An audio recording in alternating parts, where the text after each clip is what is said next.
Thanks for listening to another episode of the Wildcast podcast. This interview will also be aired on ESPN Tucson's Spears and Ali weekday mornings on 1490 AM and 94.9 HD Channel 4. Also, the Spears and Ali podcast. So, got a twofer here. But we got Delaney Schnell. We got a very special guest joining us. You guys know Delaney. She's a Tucson native. She's getting ready for the Olympics. But, man, when you think about her resume, she's a state champion at Tucson High. She's also a national champion. She medaled at the Pan American Games. She busted through and got a national championship at Arizona in 2023. She's a three-time Pac-12 Diver of the Year, Freshman Diver of the Year, Pac-12 Scholar Athlete of the Year. She's a school record holder for the platform and 3-meter. I mean, I can go on and on and on about all the accolades that Delaney Schnell has been a part of and has garnered over the years. But, man, getting ready for the Olympics, Delaney, how's it been? Yeah, it's been a lot. I mean, trials is quite the stressful competition. So I think, honestly, any athlete who goes to an Olympic trials will tell you that's probably way more stressful than going to the Olympics or any of those bigger competitions, just because, there's so much on the line for one day. Yeah. Well, this is your second time going to the Olympics. So the last time it was, I believe, in Tokyo, and that had a lot of COVID restrictions. We'll get into more of that, but this is your second Olympics and you're going to Paris. How do you feel about going into the Olympics now that you're a veteran? Yeah, I really do think that it changes only a little bit. I mean, I personally think that I still feel the same pressure. I still felt the same pressure at Olympic trials trying to qualify, because again, it's just one shot. You don't really have another chance. It's that one day that matters. And yeah, I think I'm going into this one with a little more experience. So I at least I kind of know a little bit what to expect. I think I unfortunately do have some high expectations for myself. So I have to kind of figure out how to bring those down a little bit and just try and enjoy it. Just because I think if you go in with too much expectation, it can have a negative impact. So I'm really just trying to enjoy this one. I mean, I'm likely hanging up the suit after this. So I'm just really just trying to go in and appreciate the sport and just, do it for the little girl that started in the first place. So yeah. Likely hanging up your suit after this. What prompted that decision? Yeah. So I just got my graduate degree in speech language pathology. And I also, I've been doing the sport for pretty much my whole life. I've been an athlete my whole life. And I at least will take a year just to decide, for my career, what's going to be best for my future career in speech. And my fiance is also military, so it's a little difficult with him. We've been distanced for about 2, almost 3 years. So I think I'm just really ready to kind of be able to be with him and not do the long distance anymore. I think we're both pretty ready for that. So I think over this next year, I just need some time to reflect on what I want to do next with diving and my future career in speech language pathology. Is that, no, the time hasn't really come yet, but is that kind of hard to grasp mentally because you've dedicated literally your entire life to this? So thinking about post diving, I'm sure that's a little strange for you. Yeah, I think you ask any athlete, it's going to be really tough because I feel like, unfortunately, athletes get so wrapped up in this sport that it just basically becomes their identity. And so that's going to be probably the most challenging thing is just, I'm going to have to find other things to, direct my attention towards, other sports, other activities that I can, be competitive in because I'm very competitive at nature. So I think it's going to be very difficult. I think that transition will be quite hard, but that's what this next year is going to be about is it time for me to hang up the suit? Is it not? Because it might not be. I mean, I just don't know. It's going to be a time of rest and a time of just reflection. For sure. And your synchro partner that you're going to be competing with, Jessica Parado, she was contemplating retirement after her second Olympics, and then she decided to come back. How important has she been regarding that next chapter for your life, potentially? Yeah, that was such a crazy experience because me and my athletic trainer were actually just like teasing her a little bit. We were just like, "Oh, you should come back." Like, it was just kind of a fun joke. Like we'd send her little memes and gifts and send her all these like fun messages like, "Paris, come back for Paris." And eventually I think it just caught on, and I think she started to realize, you know what, like I needed her. There was not a lot of people that I paired up well with, and I just really felt like her and I weren't done yet. I really felt like we just had more to offer. And she called me up one day and was like, "Hey, I think I'm really considering coming back." And I mean, that was probably one of the best calls I've ever received. So What was the deciding factor to get her to come back, do you think? I think it's just what we did in Tokyo was very special. It was also very unexpected. We weren't expecting to go in and win a silver medal. I think we were just, I remember actually talking to my coach right before the event, and because he had asked, how you're feeling. And I was like, I really just want to make sure Jess has a great time on her last 5 days of her diving career, because that's where it was supposed to wrap up, is in Tokyo. And I think going in with just like this mindset of let's just have fun, let's enjoy this, let's make the most of it, turned out to be one of the best performances we've ever had. And I think we just slowly started to realize that we didn't really want that to be the end. We wanted to see if we could do more and maybe hopefully go defend a silver medal. So, yeah.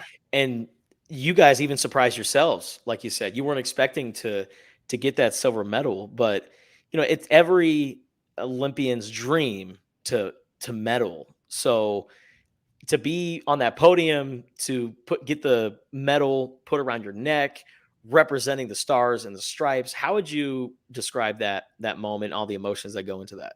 Yeah, I mean, the emotions were so overwhelming. I honestly barely remember like anything that was happening. It was just such a whirlwind, and it was unfortunate my family couldn't be there for it. But we actually, like, after we received our medals, we got to go to this like camera area where our family was like live FaceTiming in. And we got to, like, right after we won the medal, we got to, like, talk with them and show them the medal. And it was really emotional for Jess, simply because her dad is an Olympic or USA swim coach. And so they've been involved in sports their whole life. And my family grew up running and doing sports. So it was really cool to see our family live after that all happened, even though it wasn't in person. But yeah, that whole experience, it was so unbelievable. I still to this day, it's such a whirlwind, because like I really couldn't even tell you the emotions that were going through my head on the podium. It's really a blur. And winning a medal is so sacred too. Like when you came by the ESPN Tucson studio after Tokyo and you brought by the medal, I was holding it like a baby. Like I'm holding it with two hands. I didn't want to put it around my neck because I'm like, hey, I didn't earn this medal. That belongs to Delaney. She earns that right. How was it holding an Olympic medal? Like, how would you? I know you blacked out during that experience, Yeah. but like looking at the details and all that, how would you describe an Olympic medal? Yeah, I mean, I know Michael Phelps had even mentioned, I believe, that the Tokyo medals were some of the heaviest medals that he's ever held. Yeah. So I remember, actually, the one thing I do remember is, because of COVID, we had to put the medals on ourselves. They weren't putting them on for us. Oh, And so I wow. remember picking it up off the tray, and just like the first time I felt the weight of it, I was just like, whoa, like this is an Olympic medal. Like, oh my goodness, what is happening right now? Mhm. And even to this day, like when I let people wear it or hold it, like I still love to let people hold it and wear it, because if they can at least get an understanding of what it feels like to hold that medal, like it's incredible for them, and it's equally as incredible for me. And so, yeah, I still, like, when I put it on people, I make sure I'm holding the band, just to make sure nobody drops it, because I get so nervous about it. So I always have one hand on it. It Has it hit the floor yet? has not. Oh, knock on wood. Make I've sure been that very, very careful with it. make sure that never happens. Yeah. But you mentioned how your family wasn't in attendance for Tokyo. Um, how was that, just the going through the Olympics for the first time while also going through a global pandemic? Yeah, I mean, it was tough, because not only do you have the stress of competing, you have the stress of, what if I got sick right before I Oh, compete? yeah. And so, because like we were testing in the village every single day, we had to spit into tubes every single day, every morning. Wake up, spit in a tube, deliver it, and just hope that you don't test positive. And so I think that's where it was adding an extra level of stress, is because that's something you just can't control. I mean, as much as you can wear a mask and hand sanitize and do all the things you need to do, like, you could just be unfortunately like very unlucky and catch it. And it could just be bad timing. I mean, it happened to a gymnast on the USA team who was an alternate. She actually wasn't even able to compete. And then I think Michaela Skinner actually had to step in and compete. So it was stressful, but I think also the other benefit of not having it be so chaotic with like fans and spectators and family is that it made it a little less overwhelming in that sense. So like it was, I think, easier to kind of transition into that Olympic environment, because any athlete will tell you go to the Olympics and it's just chaos. Sorry, my dogs are going nuts right now in the background. But so you medaled with Jessica Parado, and I believe that was the only event that you medaled. Did you also participate in other events too? Yeah, so I competed in the 10-meter individual as well. I was very, very close to medaling in that one. I was third in the prelim, third in the semi, and then in the final, I just missed one of my dives, and I ended up fifth. So I was definitely in the running for a medal in individual as well. Unfortunately, it didn't happen, but I actually think that it was a blessing in disguise, because I think if I had gone into my first Olympics with basically the best possible performance I could have had, it would have been really hard to go into this next one with any kind of goal, because I would have already kind of met every single possible goal I could have had. So I think it would have made it a little more difficult, if you know what I'm saying. So the challenges that you faced in the previous Olympics, how do you apply that moving forward? Yeah, I mean, I'm hoping to earn an individual medal this time around. It's a tough event because you have, the two Chinese girls who pretty much no matter what you do, they're going to be first and second. And so you have the rest of my fields competing for that one bronze medal pretty much. And so winning that bronze medal is basically winning the Olympics for everybody else in diving. Unfortunately, that's just kind of how it is. So, I think that would be obviously very nice. But again, like I said, this is potentially my last diving competition. I don't really know, but it could be. And I really just want to make sure that no matter like results, no matter what happens there, I just want to have a good time and enjoy it. And you're going to have your family there too. Mhm. Is how many people are you expecting to be in Paris for this event? Not a lot. So my fiance actually gets to go because he's already in Europe for deployment. So he actually will get to get some leave from deployment and go to Paris. So I'll get to see him there, which is really exciting. It's kind of incentive for me to make the team. I get to see my fiance. And then my sister's planning to go. And then I also have a cousin who lives in England. She plays soccer in England, and she's planning to potentially come. Mom and dad are still kind of maybe, just because it is expensive. It's not cheap. So we'll see. Man, is it going to be weird for you to have fans in attendance? I mean, what's like the largest crowd you've ever dove in front of? Um, I don't know. I've had a lot of big crowds. I think South Korea in 2019 when I won my bronze medal was probably one of the craziest crowds I've had. I mean, they knew when to cheer, they knew when not to cheer, and when anybody scored anything above eights, they would go crazy. So yeah, that was some of the coolest spectator like cheering I've ever seen. And I think I actually really fed off of that well. It was really exciting when you hit a dive and it's just loud. So yeah. Do you ever get starstruck looking at other Olympians? Yeah, I do. I mean, even some of my own teammates, David Badaya, gold medalist. You have Laura Wilkinson in my event, who's a gold medalist. You have the Chinese divers who are just basically perfection. I mean, yeah, it's pretty incredible. I think I get actually more awestruck from the other sports that we get to see. That's the cool part of the Olympics, is I get to meet athletes from other sports and see some of those iconic names in sport. What's the one sport that you're looking forward to watching outside of course, swimming and diving?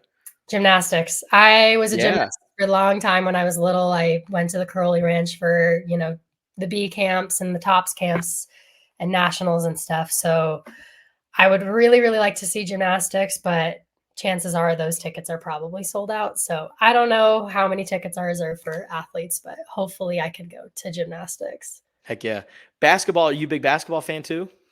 Honestly, I'll take what I can get. I'll go to whatever I can get, but I'm not Okay. a big basketball fan, but seeing it in the Olympics, I feel like would be honestly unbelievable. So What about beach volleyball? Because there's another fellow Wildcat in the sure. Olympics, Chase Oh, good Budinger. to know. Yeah. I probably will check that out then. Yeah. Yeah. Do you know of any other Wildcats that are participating in the Olympics that you maybe keep in touch with? Yeah. So Jorge Iga, I think that's how you say his last Oh name, yeah. Mexico. He qualified for swimming. So he was actually on my team while I was a diver at Arizona. So I know him pretty well. So I'll probably get to see him compete a little bit. And yeah. Heck yeah. Have you been to Paris before? Nope. First This will be time? the first time. I've been to a lot of countries, but not Paris. So this will be a new one to add to the list. Heck yeah. Well, those crepes will taste very sweet after you medal. Yes. That is Delaney Schnell. She is a Tucson native and now two-time Olympian getting ready for the upcoming Summer Olympics in Paris. You got the 10-meter synchro with your partner, Jessica Parado, and a 10-meter individual. Before we let you go, Delaney, just what's your mindset going into this Olympics? Just how do you attack it? Yeah, I think first and foremost, enjoy it. I mean, you only get a couple of these in your lifetime. There's not many athletes who even get to say they go to 2 or 3. There's very few that even get to say they go to 1. So for me to get to go to a second, I think I really just want to make sure I enjoy it. And also not let myself get overwhelmed by all the excitement that comes with it, just because I'm going to have fans and spectators there now. And I think it's going to be a lot more crazy than Tokyo. So I'm just hoping to kind of keep my head down and stay in my zone and also just make sure I'm enjoying it. As a Tucsonan, how much pride do you take in A lot. representing? Yeah. I mean, I grew up in sports here. I grew up going to Southern Arizona Roadrunners. So I ran a lot when I was little. And, so I'm close with the running community. I'm close with the gymnastics community and the diving community. And so it's an honor. I think that's actually why I didn't go elsewhere for college, is that I really just felt like I needed to give back to my community a little bit. So that's pretty much why I stuck around in Arizona for college. And it's easily the best decision I ever made. Heck yeah. Well, Delaney, we are rooting for you all the way out here in Tucson, Arizona. Best of luck to you in the Paris Olympics. And thank you for being a part of the show. Thank you.